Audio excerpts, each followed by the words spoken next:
Fish Prologue. On a Sunday evening, about 1 year ago, a married, male lawyer, who earns hundreds of dollars per hour, visited a gambling house where he met a prostitute, scantily clad in denim short pants and a boob tube top. They shared a chicken salad and wine, then together, went to a hotel, where they watched pornography and subsequently fornicated. The couple failed to use contraception, which the wicked government of their country actively encourages, and so, a child was conceived. As soon as she was able, the whore murdered their child, using the government's so-called health benefits scheme. Both the lawyer and the prostitute were completely untouched by any form of governmental prosecution.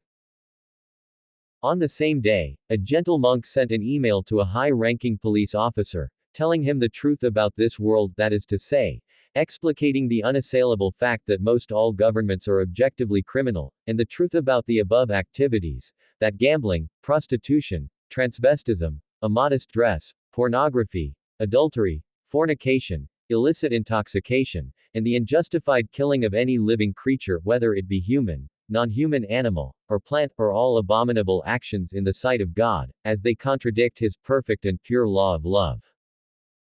The monk was systematically persecuted by his government, beginning with lengthy interrogations, followed by false allegations against him, psychological assessment, incarceration on the grounds of mental instability, and finally, he was, legally, put to death, or to be more accurate, assassinated by his own government, something that has been increasingly common since monarchy has been eradicated from the earth. Can you guess in which country the above is currently occurring? China, Iran, North Korea? For the answer to this question, see Chapter 22. Choose to be in close proximity to people who are empowering, who appeal to your sense of connection to intention, who see the greatness in you, and who live a life that gives evidence that Spirit has found celebration through them. True happiness resides within you. Most people are searching for happiness outside of themselves. That's a fundamental mistake. Happiness is something that you are, and it comes from the way that you think. When you squeeze an orange, you get orange juice, because that's what's inside.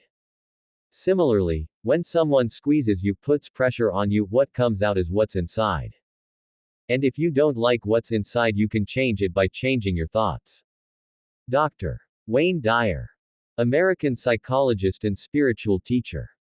It is difficult to find happiness within oneself, but it is impossible to find it anywhere else. Arthur Schopenhauer, German philosopher. As explained in the following 30 chapters of this holy scripture, there is no personal God, as such, but the gist of the argument stands.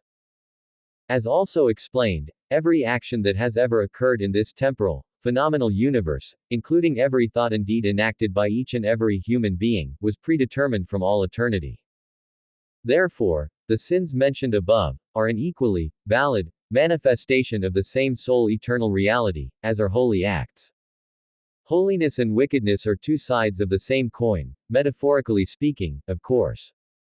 However, since the purpose of Dharma and Yoga, authentic religion, is to elevate humanity to a higher level of living, the holy and righteous side of this dichotomy is being advocated here. And Lord knows how modern society desperately needs to come out of the darkness of sin, and into the glorious light of truth. Unless the precepts, more specifically, the moral imperatives contained within this document are followed by a significant proportion of humanity, the end of our species is assured. At the risk of sounding pessimistic, it seems that we are doomed. N.B. Concerning abortion, it is pertinent to make mention of a particularly controversial issue, and that is, whether or not an unborn human, whether zygote, embryo, or fetus, is fully human. The undeniable and blatantly obvious fact is, that a child conceived by two parents of the Homo sapiens species, or even cloned from a single parent, is without any doubt, a unique human being from the very moment of conception.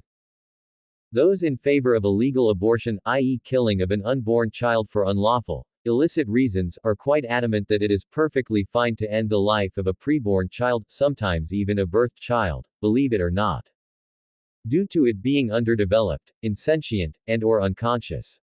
Any person with adequate intelligence knows that even after an infant child has been birthed, it is still not fully developed, since it has yet to pass through the preliminary stages of life, such as childhood and adolescence. So, then, why stop killing at the fetal stage? Why not destroy the life of a 12-year-old boy, since he has not yet fully developed unto adulthood? The fact remains, that a human being is fully human, regardless of the stage of life in which she is situated. It is not partially human and partially giraffe, it is fully human. The aforementioned preliminary stages, i.e. zygote, embryo, and fetus, are just that, merely stages of the human life cycle, and although the life of an embryo may not be quite as morally valuable as that of a 5-year-old child, this fact alone is insufficient justification in itself for destroying its very life. Therefore, it is debatable whether or not a human embryo or fetus, by the strictest definitions of the terms, is a conscious person, but it is indisputable that it is a human being, worthy of protection, and must not be unlawfully terminated in a just society.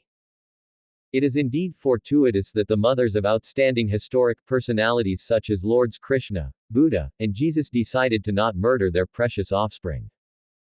See Chapter 12 of A Final Instruction Sheet for Humanity, FISH, to learn the distinction between legitimate abortion and illegal abortion, and to understand metaethics morality in general. In brief, abortion is legitimate only in the case of rape, or if the mother's life is endangered.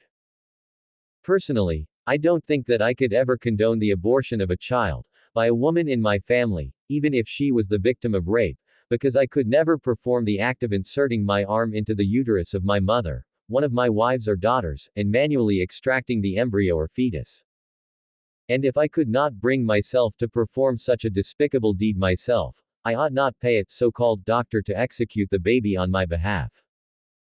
Sometimes, I feel faintly guilty destroying the life of an insect, such as a mosquito or an ant, even when it is attacking me or my food supply. What to speak of terminating the life of a fellow human being, the most highly evolved species of life in the known universe?